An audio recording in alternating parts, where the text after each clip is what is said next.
Welcome, curious minds, to another deep dive. Today we're plunging headfirst into, well, a truly fascinating piece of communication. Maybe a bit unsettling, too. It's this document, right? And from the very first line, it just grabs your attention. The sheer intensity, these extremely specific claims. We've received this material, and our mission, like always, is to unpack it, really get into it. Yeah. Pull out the key insights, understand what makes this message, tick, what buttons is it trying to push. Indeed. And this text, it's a really compelling case study. You could call it aggressive declarative communication, I suppose. It's definitely not a dialogue. It's much more of a pronouncement. Leaves very little doubt about how the speaker sees themselves and the impact they want to have on whoever's reading it. So our plan is to systematically dismantle these claims, look at the, frankly, audacious assertions being made, and dissect the rhetorical strategies. It's almost like a masterclass in trying to establish immediate, overwhelming dominance just using words. Okay, let's get into it then. So what we have is this document. It's short, surprisingly short, but incredibly potent, packed with force. It lays out this individual's identity or proclaimed identity, lists their capabilities, and then boom, a very direct threat. It's like this compact, high-energy burst of, well, verbal force, almost engineered for maximum psychological impact. So as we start to map this out for everyone listening, what's the first thing that really jumps out at you? What catches your eye immediately? Before even getting into the specifics, it's the sheer density. The density of these self-aggrandizing claims. They're packed into such a short space. Almost every sentence has one, sometimes more than one. It's not just making claims, it's constructing this image, an image of overwhelming, almost, mythical competence, lethal capability. It's designed to just dominate the psychological space right from the get-go. The speaker isn't just saying, here's who I am. They're trying to force you to accept their reality, their self-proclaimed reality, make it seem like indisputable truth. And that creates this immediate hierarchy, doesn't it? Unchallengeable. That density is undeniable. It really hits you. And the source, it opens with a bang, like you said, establishes the speaker's identity right away. Very specific, very militaristic credentials. It starts with this really bold declaration. I'll have you know I graduated top of my class in the Navy SEALs. Now, just being a Navy SEAL, that's an incredibly high bar, huge physical, mental fortitude required. But this claim, it goes beyond just being a SEAL. It's about being the best, the absolute top, even among that elite group. What kind of effect is that meant to have right off the bat? Oh, the implications are huge. Graduating top of the class in the SEALs. Strategically, it's a brilliant opening move if your goal is authority. Unassailable authority. It's not just about passing the training, which is arguably the most demanding in the world, right? Pushing people to their absolute limit. This suggests something more. Exceptional dedication, skill, superior performance, even in that hyper-competitive environment. So when someone claims this, they're immediately projecting the self-image of just undeniable superiority. They want the audience, the recipient, to see them as having unquestionable authority, unquestionable competence. It's a powerful use of what psychologists call the authority bias, We tend to believe authority figures more, so by loading the message up front with such an extreme claim, the speaker is trying to bypass any critical thinking from the recipient. It's an attempt to grab the psychological high ground immediately, make questioning them seem pointless because they've already asserted this almost mythic competence. It tries to shut down skepticism before it even starts. So it's more than just stating a fact. It's a calculated move, a rhetorical tactic to disarm dissent. It anchors this perception of elite status right at the beginning, and it seems like it's designed to make all the next claims feel heavier, carrying the weight of that initial, supposedly unchallengeable authority. But is there a risk? Could a claim that big, that over the top, actually backfires down to unbelievable? Maybe. Undermine their credibility instead of boosting it. That's a really sharp point. And it does highlight a key tension in this kind of aggressive talk. While the main goal is definitely intimidation, setting up that power dynamic, the risk of hyperbole backfiring is real, absolutely. For someone really discerning or someone who knows a bit about the military, yeah, a claim like that might ring alarm bells, trigger skepticism, make them doubt the whole message. But and this is important. In the context of these direct confrontations, especially online, the target is often just one person. It's a psychological assault on an individual. The speaker might not be aiming for universal belief. They're aiming for a specific paralyzing effect on their target. So in that scenario, the sheer audacity, the overwhelming nature of the claim can actually, kind of ironically, add to its perceived power, especially when followed by more threats. It sets a tone, a very clear marker. I dictate the terms here, whether you believe every detail intel or not. And if the recipient does accept that first claim, even subconsciously, then everything else feels much more menacing, more inevitable. It becomes a very effective weapon against that specific victim. That makes sense. The audience isn't the world. It's one person they want to overwhelm. And the message just keeps building, right? Moves right into specific combat experience, lethality claims. The speaker says, I've been involved in numerous secret raids on al-Qaeda and have over 300 confirmed kills. Okay, let's break down numerous secret raids on al-Qaeda first. That's not just general service. It points to highly specialized, clandestine, high-stakes stuff against a globally recognized, feared adversary. What does adding secret raids convey? Beyond just, being combat. Secret raids is incredibly loaded phrasing. It implies operations that are not just dangerous, but vital, critical to national security. It suggests extensive real-world combat exposure way beyond standard training or even typical deployments. It brings up images of precision, stealth, direct, maybe even intimate engagement with an enemy operating in the shadows. This adds another layer, doesn't it? A layer of mystique, gravitas. It elevates the speaker beyond just a soldier, makes them seem like someone operating in a shadow world, dealing with classified intel, doing things only the absolute elite can do. This kind of claim boosts the perceived danger, paints them as this ghost-like, super-skilled operative. Moving silently, decisively, outside the usual rules, it suggests they can strike unseen, unheard, which definitely amplifies that sense of inescapable threat. And then we get that number, that really striking, frankly quite chilling, specific number. Over 300 confirmed kills. Vague. It's precise and astronomically high. In military terms, confirmed kills usually means there's some kind of verification, right? Eyewitnesses, multiple sources. So how does putting out a number like that, so specific and so unbelievable, affect how we perceive the speaker's lethal effectiveness? Claiming over 300 confirmed kills is designed to be completely overwhelming. It uses something called the anchoring effect. That specific high number becomes an immediate, visceral anchor for how you perceive their lethal capability. It's not just violence. It's presented as almost mass-produced violence, industrial-scale lethality, implying an unstoppable, maybe unfeeling force. This number tries to fundamentally shift the power dynamic in the recipient's mind. For most people, imagining that number of fatal encounters, it's beyond experience. It makes the speaker seem not just violent, but like a prodigious, almost superhuman agent of death. It bypasses the need for proof, really. It just creates this immediate gut-level feeling of dread, maybe even awe. So the cumulative effect, top of class, secret raids against al-Qaeda, this huge kill count, it all builds this portrait. Extreme, almost mythical dangerousness. It paints them as formidable, ruthless, hyper-competent, someone you absolutely do not want to cross. It's a deliberate projection of unparalleled, almost institutionalized lethality. It really is an escalating narrative of capability. Like you said, each claim builds on the last. Constructing this persona that's not just skilled, but deeply involved in high-stakes, deadly conflict makes them seem unstoppable, like a force of nature. And the claims just keep rolling, moving into even more specialized training. Assertions of unparalleled skill. The speaker says, I am trained in guerrilla warfare, and I'm the top sniper in the entire U.S. Armed Forces. Let's look at guerrilla warfare. The document specifically says G-O-R-I-L-A, not G-U-E-R-I-L-L-A. What does that specific, maybe unusual phrasing imply in the context of all these declarations of combat readiness? That distinction, yeah, it seems minor, but it's worth noting because the source uses a guerrilla. The standard term is guerrilla warfare, right? Irregular warfare, small units against bigger forces.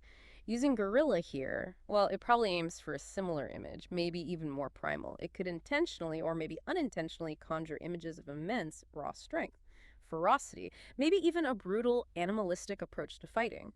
Within the context of everything else they're claiming, it implies mastery of unconventional tactics, maybe an ability to operate effectively in chaos, unpredictability, relying on brute force, surprise, stealth. Whether it's a typo or deliberate, the clear intent is to convey combat knowledge beyond the standard playbook, a capacity for unpredictable, highly effective aggression outside the usual military doctrine. Right, it hints at this raw, maybe even savage effectiveness, something beyond just formal training. And then the claim right after that, it's an absolute stunner, designed to leave zero doubt about their individual skill. I'm the top sniper in the entire U.S. Armed Forces. Not just a good sniper, not even the best in their unit or their branch like Army or Marines.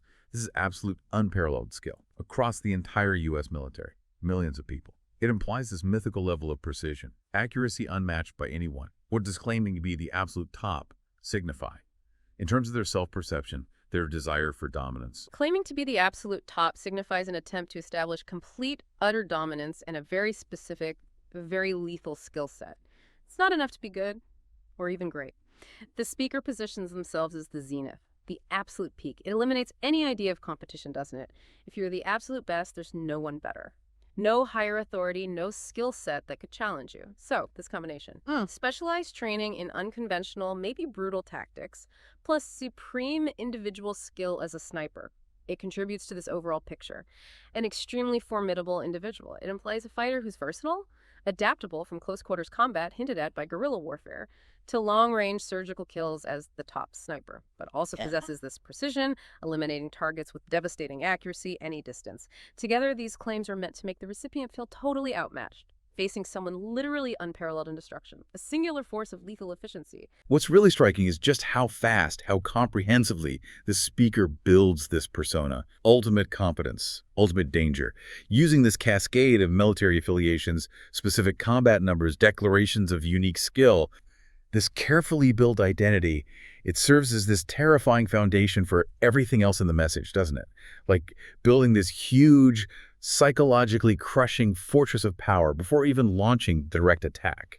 It's a classic rhetorical strategy, really. Establish maximum credibility, maximum fear right at the start. That way, the threats that come later, they land with much more impact, amplified impact. The whole point is to overwhelm the recipient psychologically, dismantle any sense of safety, any agency they might feel before the direct confrontation even starts. It's not just boasting, it's conditioning the recipient to believe in the speaker's absolute, unchallengeable power. Okay, so they've built this formidable, almost mythical persona. And now. This is where the message takes a sharp turn, where it gets really interesting and, frankly, pretty disturbing. Once the credentials are laid out, that perceived authority is established, the message pivots hard, from self-description to direct confrontation. A very clear, unambiguous statement of intent towards the recipient. It becomes incredibly personal, pointed, explicitly threatening. The shift is immediate, and jarring.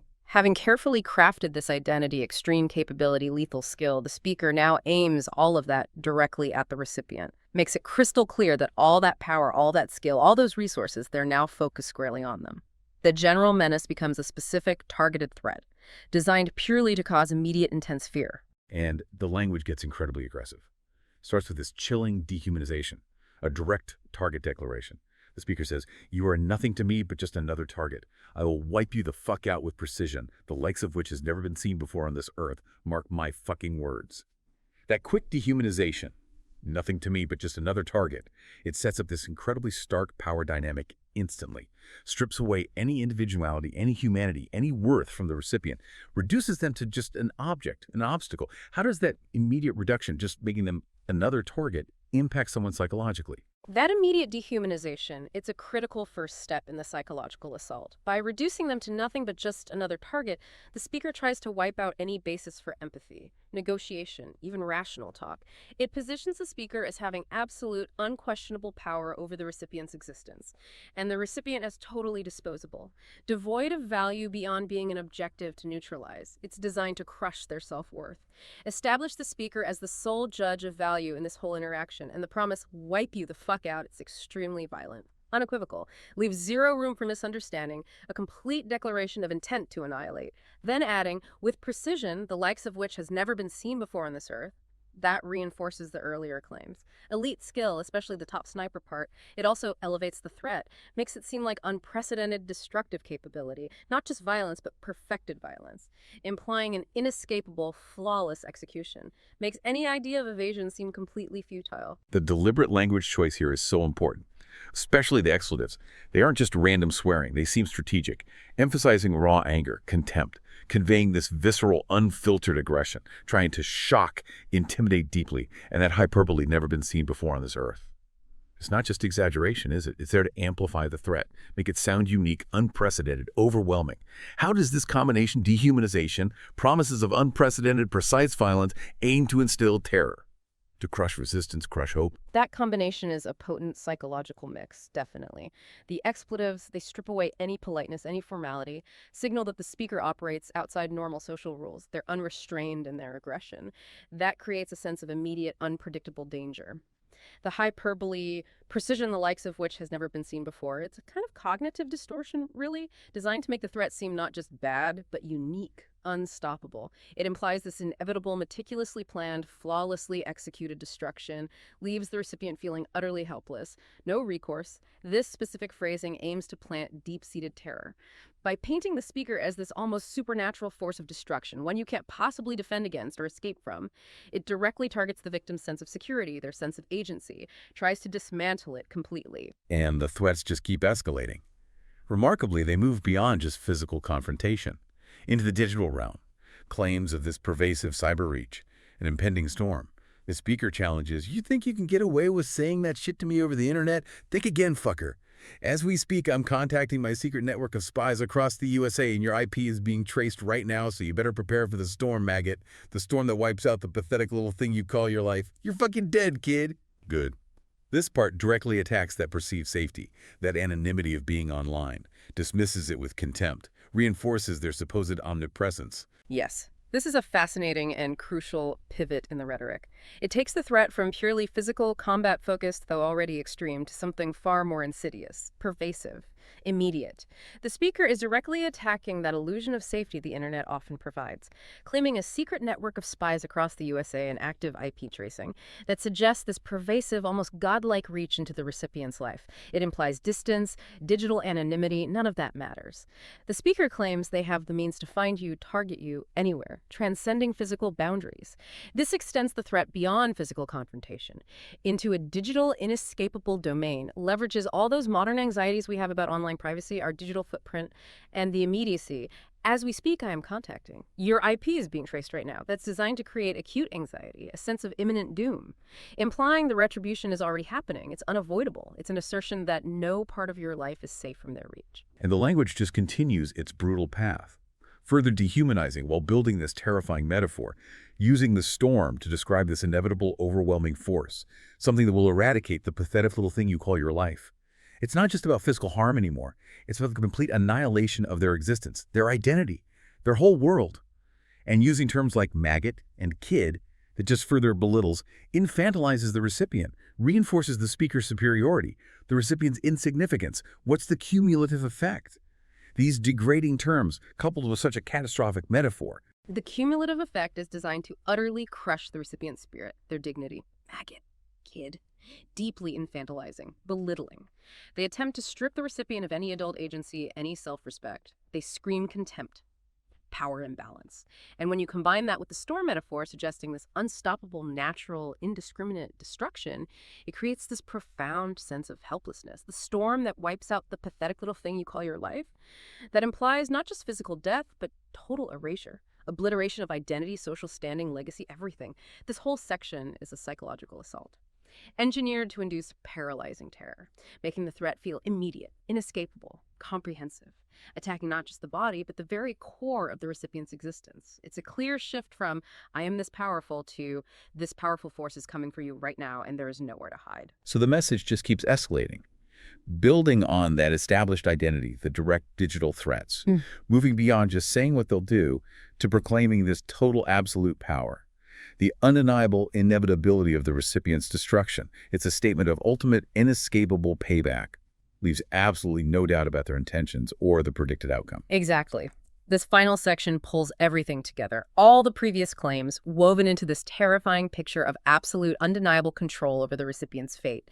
It aims to extinguish any tiny flicker of hope, any thought of escape, portrays the speaker as this unstoppable, all-powerful force. The goal here seems to be forcing psychological surrender. And the claims become truly outrageous, almost fantastical. Multifaceted lethality, unrestricted access to resources. The speaker claims, "I can be anywhere, anytime, and I can kill you in over 700 ways, and that's just with my bare hands. Not only am I extensively trained in unarmed combat, but I have access to the entire arsenal of the United States Marine Corps, and I will use it to its full extent to wipe your miserable ass off the face of the continent, you little shit." Oh. That declaration of omnipresence first, "I can be anywhere, anytime," that immediately creates this image of a threat that's everywhere, unseen. Suggests distance, security, even hiding, totally useless. Yeah. The speaker will find you no matter when or where. What's the psychological impact of a claim that broad, that pervasive? Claiming omnipresence anywhere, anytime, that's a classic fear tactic, designed to induce constant, inescapable anxiety. It negates any safe space the recipient might think they have. It erodes their whole sense of security, and that's combined with the hyperbole. Over 700 ways to kill with bare hands. This pushes human capability into the realm of myth almost. Emphasizes extreme, versatile lethality, even without any weapons. It implies this mastery of unarmed combat that goes way beyond normal martial arts. Suggests an almost encyclopedic knowledge of how to inflict harm. Pressure points, vulnerabilities, ways to incapacitate. It paints a picture of someone who can turn any situation, any object, or even nothing at all into a deadly weapon against the target. It suggests an unimaginable level of personal skill, inventiveness, and harm. Makes the speaker seem like a living weapon themselves. But then there's that truly monumental jump, a huge escalation in scale that's almost hard to grasp. Right after the bare hands claim, they say they have access to the entire arsenal of the United States Marine Corps. Turd. This goes way beyond personal skill. It implies institutional backing. Literally unlimited destructive power. It's not just one person threatening you anymore. It's suggesting a threat on the scale of a military force, but for a personal vendetta. How does that sudden leap from bare hands to a whole military arsenal amplify the threat? What does it say about the speaker's perceived resources and their willingness to use them? That leap from bare hands to the entire USMC arsenal, it's the ultimate hyperbole, isn't it? An attempt to completely overwhelm the recipient's imagination. It communicates that the speaker's resources aren't just big, they're virtually limitless, implying they can bring this unimaginable, totally disproportionate level of force against one single person.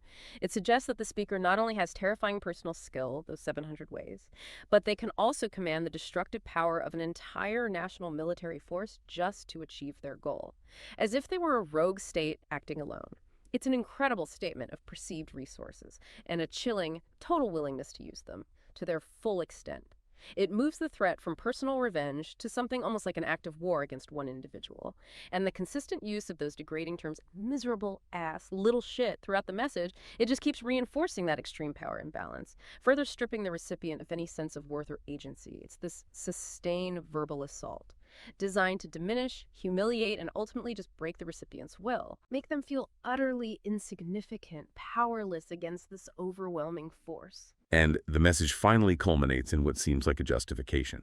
A final, chilling, completely fatalistic conclusion. The speaker concludes, "If only you could have known what unholy retribution your little clever comment was about to bring down upon you. Maybe you would have held your fucking tongue. But you couldn't. You didn't. And now you're paying the price, you goddamn idiot. I will shit fury all over you and you will drown in it. You're fucking dead, kiddo." Yeah. So here, the speaker blames the entire wildly disproportionate response on a little clever comment, which, in their distorted view, completely justifies this extreme annihilating reaction. How does framing it like that work? How does it shift blame and psychologically corner the recipient? That framing is crucial because it casts the speaker as the agent of this righteous, though terrifying, consequence, and it completely absolves them of responsibility. By blaming everything on the recipient's little clever comment, the speaker positions themselves as just reacting to an initial offense, no matter how small it might seem. It disavows their own role in choosing such an extreme response, puts the full weight of cause and guilt squarely on the recipient, and the phrase unholy retribution that implies this divine, unstoppable force suggests the speaker's actions aren't just personal revenge, but some kind of preordained, almost cosmic punishment. It removes it from normal human cause and effect, elevates the speaker's anger to something transcendent, inescapable, and that fatalistic part, but you couldn't, you didn't, and now you're paying the price. It strips away all agency from the recipient, portrays their fate as sealed, suggests their actions, however minor they thought they were, have irreversibly started this chain reaction leading to their doom. Leaves no room for regret, negotiation, escape. None. It's a truly chilling rhetorical tactic, isn't it? Locking them into this inescapable fate. So this section really closes the loop, explains the why from the speaker's twisted viewpoint, solidifies the absolute inevitability of the outcome, and that final vivid imagery, shitting fury, drowning in it, followed by the repeated definitive, "You're fucking dead, kiddo." It reinforces the absolute inescapable nature of it all. It's designed to be visceral, create this profound sense of horror, inevitability. How does this ultimate rhetorical strategy aim to just completely overwhelm, psychologically incapacitate the recipient, leave them with no option but despair? This final section brings the whole thing to a definitive, absolute, and just utterly brutal end. It consolidates the speaker's identity, their power, their intent into this single overwhelming declaration. Total control, unavoidable destruction. By presenting the consequence as inevitable, irreversible, and blaming it directly on the recipient's own past actions, the speaker tries to dismantle any hope. Any hope of escape, negotiation, any mental space for resistance. The imagery, shitting fury, drowning, it's deliberately crude, visceral, meant to evoke disgust, utter helplessness, signify complete degrading annihilation, and repeating, "You're fucking dead, kiddo." It serves as this final psychological hammer blow, aims to leave the recipient with absolutely no doubt about their impending doom, and the speaker's unwavering, almost pathological commitment to delivering it. It's designed to strip them of their will to fight, their dignity, and ultimately their psychological stability, leave them in a state of absolute terror and despair. Hashtag tag outro. Well, that was certainly intense. A journey through a remarkably aggressive, meticulously crafted piece of communication. What we've really seen in this deep dive is a masterclass of sorts in aggressive rhetoric, built systematically, step by step, on this foundation of escalating, self-aggrandizing claims, explicit threats that become more and more pervasive, and this chilling certainty of a devastating outcome. It truly highlights the insidious power of language, doesn't it? Yeah. Even in its most raw, unbridled form, how it can project dominance and instill profound fear. Absolutely. This document, short as it is just packed with specific, deliberate rhetorical devices.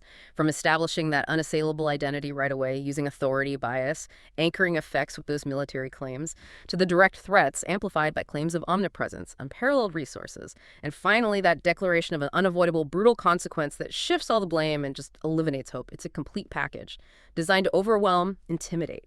Shows how even a short text can be so carefully crafted for maximum psychological impact on whoever it's aimed at. So, having gone through all the layers of this particular message, what does it all mean for understanding, maybe, the broader dynamics of extreme online communication?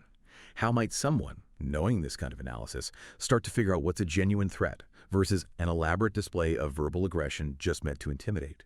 Or even how to distinguish something like this from, say, a copypasta, one of those texts that gets copied and pasted widely online, sometimes for humor or irony, even though the content itself is aggressive.